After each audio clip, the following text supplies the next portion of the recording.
திமுக அதிமுக கூட கூட்டணியில இருந்த ஒரு பெரிய கட்சி இப்போ தமிழக வெற்றி கழகம் கூட கூட்டணி வைக்கிறதுக்கு வாய்ப்பு இருக்கு அப்படிங்கிற மாதிரி ஒரு செய்தி வந்திருக்கு. சோ அந்த கட்சி எது, அவங்க கிட்ட பெரிய அளவுல வாக்கு வங்கி இருக்கா அப்படிங்கறத பத்தி இந்த வீடியோல டீடைலா பார்க்கலாம். 1997ல தொடங்கப்பட்டு 25 வருஷத்துக்கு மேல அரசியல் களத்துல இருக்க ஒரு கட்சி தான் புதிய தமிழகம் கட்சி. இவங்க 2011 சட்டமன்ற தேர்தலில் அதிமுக கூட கூட்டணி வச்சு ஒட்டபிடாரம், நிலக்கோட்டை தொகுதிகளில் வெற்றி பெற்றாங்க. அதுக்கப்புறம் 2016 சட்டமன்ற தேர்தலில் திமுக கூட கூட்டணி வச்சு 3 தொகுதிகளில் போட்டியிட்டு 3லையுமே தோல்வி அடைஞ்சாங்க.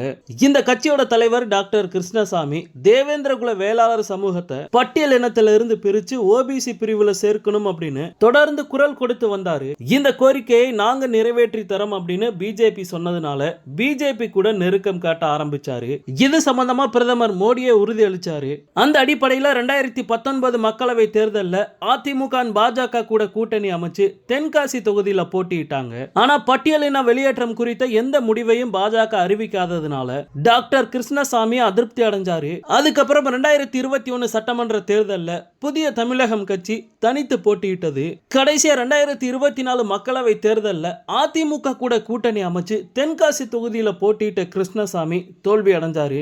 இந்த நிலைமையில வரக்கூடிய 2026 சட்டமன்ற தேர்தலில் புதிய தமிழகம் கட்சி திமுக அதிமுக கூட கூட்டணி சேர வாய்ப்பு இல்லை அப்படிங்கிற மாதிரி சொல்லப்படுது. அதே சமயம் தமிழக வெற்றி கழகம் கூட கூட்டணி வைக்கிறதுக்கு வாய்ப்பு இருக்கு அப்படிங்கிற மாதிரி நியூஸ் வெளியில வந்திருக்கு.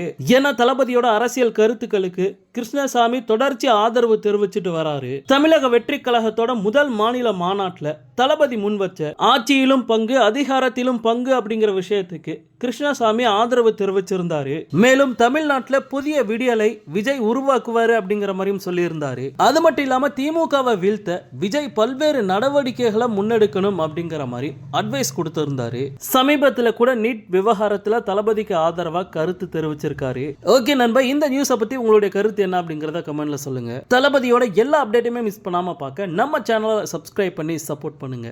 தேங்க்யூ.